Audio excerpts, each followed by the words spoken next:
अस्सलामु अलैकुम वरहमतुल्लाहि वबरकातुहू। मोहतरम नाज़रीन, सूरह माआरिज का पाठ नंबर दूसरा लेकर आप हज़रात के सामने हाजिर हुआ हूँ। देखिए, अऊज़ु बिल्लाहि मिनश शैतानिर रजीम, बिस्मिल्लाहिर रहमानिर रहीम। उलाइका फ़ी जन्नातिन मुकरमून, यही वो लोग हैं जो जन्नत में इज़्ज़त व तकरीम किए जाएंगे। फमा फमा लिल्लज़ीना कफ़रू क़िबलक मुहतिईन, बस काफिरों को क्या हो गया कि वो सब तेरी जानिब दौड़े चले आ रहे हैं। अनिल यमीन व अनिल शिमाल, अनिल यमीन व अनिल शिमाल इज़ीन, दाएं जानिब से भी और बाएं जानिब से भी गरोह दर गरोह। इस आयत करीमा के अंदर उन लोगों का जिक्र है जो रसूल सल्लल्लाहु अलैहि वसल्लम की तबलीग, दावत और तिलावत कुरान की आवाज़ सुनकर मजाक उड़ाने और चिल्लाने के लिए चारों तरफ से दौड़ पड़ते थे। कहीं अल्लाह के रसूल सल्लल्लाहु अलैहि वसल्लम दावत और तबलीग करते या कुरान की तिलावत करते तो वहाँ जाकर ज़ोर ज़ोर से चिल्लाना शुरू कर देते थे ताकि कोई कुछ समझ ना पाए। दरअसल काफिरों ने जब देखा कि मोहम्मद सल्लल्लाहु अलैहि वसल्लम को किसी भी तरह से रोकना नामुमकिन है, तब उन लोगों ने सोचा कि जब भी अल्लाह के रसूल सल्लल्लाहु अलैहि वसल्लम लोगों को समझाने के लिए या दावत देने के लिए कहीं खड़े होंगे तो वहाँ हम सब मिलकर इकट्ठे हो जाएंगे और चिल्लाना शुरू कर देंगे और ऐसा चिल्लाएंगे कि ना तो वो खुद समझ पाएंगे कि क्या बोल रहे हैं और ना ही लोगों को कुछ समझ में आएगा। तो इसी के बारे में अल्लाह ने फरमाया कि काफिरों को क्या हो गया है जो तेरी जानिब चारों तरफ से गरोह दर गरोह दौड़े चले आते हैं।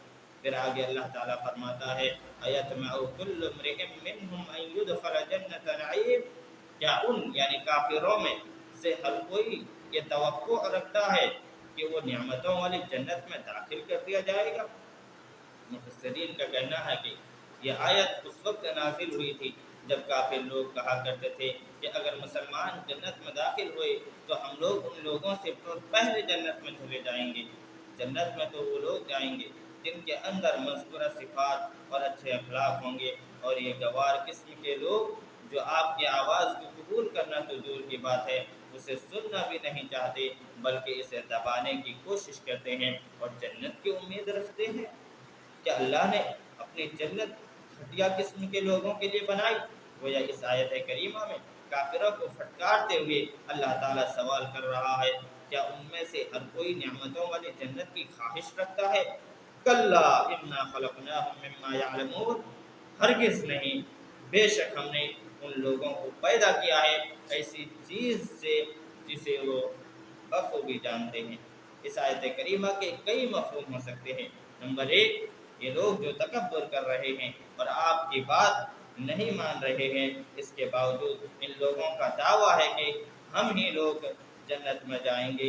इन लोगों को याद रखनी चाहिए कि पहली बात तो गुरूर और घमंड करना बिल्कुल इन लोगों को सेब नहीं देता, क्योंकि इन लोगों की पैदाइश निहायत एक घटिया पानी से हुआ है, और जिसकी पैदाइश इतनी घटिया पानी से हुई हो वो घमंड कैसे कर सकता है।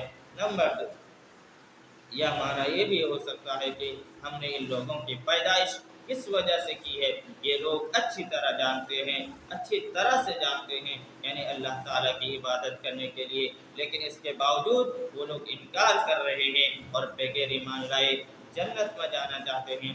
नंबर तीन, साबका मज़मून से ताल्लुक़ रखते हुए माना लिया जाए तो मतलब होगा कि जिस बदबूदार पानी से ये लोग बने हैं उसी पानी से तो सब इंसान बने हैं। अगर सिर्फ वही पानी जन्नत में ले जाने के लिए काफ़ी होता तो फिर सब लोग जन्नत में जाना चाहिए, जैसे नेक, जालिम, मुशरिक, काफिर, मुनाफिक वगैरह। हालांकि एक मामूली अकल रखने वाला ये समझ सकता है कि नेक और बद, जालिम और मजलूम, मोमिन और काफिर, मुवाहिद और मुशरिक ये सब के सब एक जैसे नहीं हो सकते और सबके साथ एक जैसा सलूक ہرگز نہیں کیا جا سکتا۔ اگر سب کے ساتھ یکساں سلوک کیا جاتا تو پھر کسی طرح کے قوانین و ضوابط کی ضرورت ہی نہیں پڑتی۔ لہٰذا ان لوگوں کا یہ سوچنا بہت بڑی غلط فہمی ہے کہ وہ جنت میں چلے جائیں گے۔ لہٰذا یہ ماننا پڑے گا کہ دونوں قسموں کے انسان کا انجام الگ ہے، ہر آدمی جنت نہیں جا سکتا۔ فلا اقسم برب المشارق والمغارب انا لقادرون، بس میں قسم کھاتا ہوں مشرقوں اور مغربوں کی، بے شک مغربوں کے رب کی، بے شک ہم قدرت رکھنے والے ہیں۔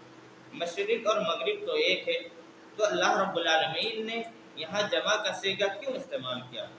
قرآن پاک میں اللہ رب العالمین نے تینوں طرح کے سے مشرق و مغرب کا ذکر کیا ہے، کہیں واحد کے صیغے سے جیسے رب المشرق والمغرب کا ذکر کیا ہے، تو کہیں تثنیہ کا صیغہ استعمال کیا ہے جیسے رب المشرقین و رب المغربین، اور یہاں پر جمع کا صیغہ استعمال کیا ہے جیسے برب المشارق والمغارب، تو ہر ایک کی تفسیر الگ الگ ہے۔